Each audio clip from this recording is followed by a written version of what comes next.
Hello welcome दोस्तों, कैसे हैं आप। देवभूमि एजुकेशन पॉइंट में स्वागत है एक बार फिर से। तो साथियों, यहाँ पर एक और नई विज्ञप्ति जारी हो चुकी है यूके ट्रिपल एससी के द्वारा।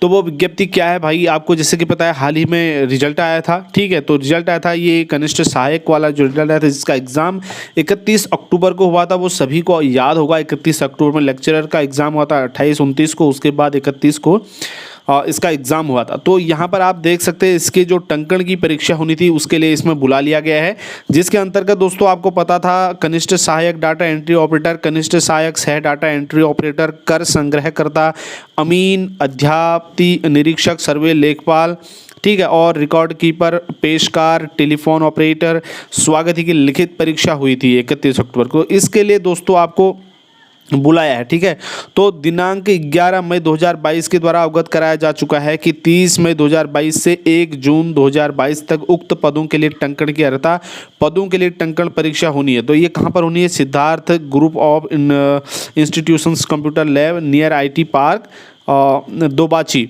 ठीक है, तो यहाँ पर जो है सहस्त्रधारा रोड देहरादून में ये संचालित होनी है। ठीक है, इसके बारे में आपको बता देता दोस्तों। टंकण परीक्षा के लिए चयनित अभ्यर्थियों से अपेक्षा है कि वे विज्ञापन में पदों के अनुसार टंकण की अर्हता इत्यादि का पूरी तरीके से भली भांति जो है इसका अध्ययन करके टंकण परीक्षा के लिए उपस्थित होना है।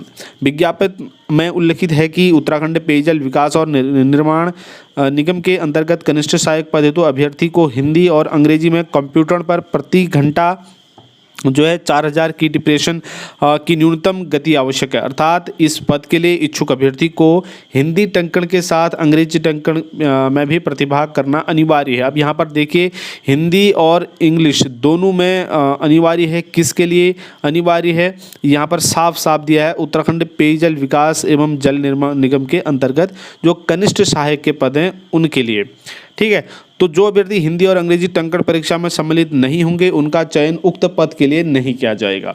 ठीक है, इसके अलावा बाकी पदों के लिए किया जाएगा, लेकिन इसी पद के लिए नहीं किया जाएगा। जो अभ्यर्थी अंग्रेजी टंकण परीक्षा में सम्मिलित नहीं होना चाहते उन्हें आयोग द्वारा टंकण परीक्षा के समय एक घोषणा पत्र का प्रारूप दिया जाएगा, जिसे तत्समय जो है अभ्यर्थी द्वारा भरकर वापस करना होगा। विज्ञापन में जहां केवल टंकण परीक्षा का उल्लेख किया गया है, अर्थात हिंदी या अंग्रेजी टंकण के माध्यम का उल्लेख नहीं किया गया, वहां केवल हिंदी टंकण परीक्षा ही ली जाएगी। जहां पर बोला गया कि बोथ लैंग्वेज का है, मतलब दोनों लैंग्वेज का हिंदी इंग्लिश, वहीं पर आपको करना है। जहां पर अलग से नहीं दिया है वहां पर केवल आपको हिंदी का ही जो है टंकण की परीक्षा देनी होगी।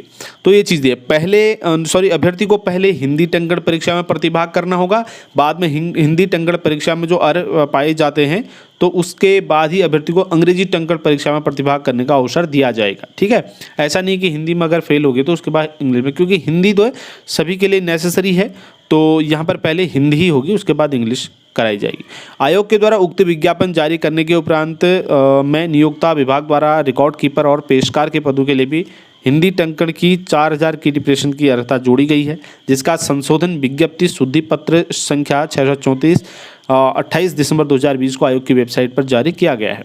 इसलिए इन पदों के लिए भी टंकण परीक्षा में अर्ह होना आवश्यक है। तो यहाँ पर जो है इसको भी आपको ध्यान रखना है। टंकण सॉफ्टवेयर पर बाईं ओर से टंकण परीक्षा के लिखित विषय वस्तु को अभ्यर्थी द्वारा बिल्कुल वैसा एज इट इज़ ही दाईं ओर टाइप करना है। शब्दों या अक्षरों में अभ्यर्थी द्वारा अपनी तरफ से कोई सुधार, लिंग, वचन, मात्रा इत्यादि नहीं करनी है। जैसा कि आपके सामने दिया जाएगा वही आपको टाइप करना है। टंकण परीक्षा के लिए अभ्यर्थी अपना कीबोर्ड ला सकते हैं, परंतु अभ्यर्थी यह सुनिश्चित कर लें कि उनके कीबोर्ड की कीज़ में हिंदी अक्षर अंकित न हो। तो कीबोर्ड में जैसे बाहर से कभी कभी क्या होता है, इंग्लिश जैसे डी है, डी में क लिखा होगा, ठीक है, जे है, जे में र लिखा होगा, यानी कि जो हिंदी में लिखे होते हैं कीबोर्ड में वो नहीं होने चाहिए। और अगर नॉर्मल सादा सिंपल कीबोर्ड है जैसा आपका होता है इंग्लिश जिसमें लिखी हो, बस हो गया, तो ऐसा कीबोर्ड आप अपने साथ लेके जा सकते हैं। अभ्यर्थी ऐसा कीबोर्ड लेकर आए जिसे कंप्यूटर से USB केबल के द्वारा जोड़ा जाए। अभ्यर्थी को ब्लूटूथ वायरलेस कीबोर्ड के प्रयोग की अनुमति नहीं है। आप वायरलेस या ब्लूटूथ कीबोर्ड नहीं लेके जा सकते हैं। ठीक है, ये सारी चीज़ें आपको ध्यान रखनी है।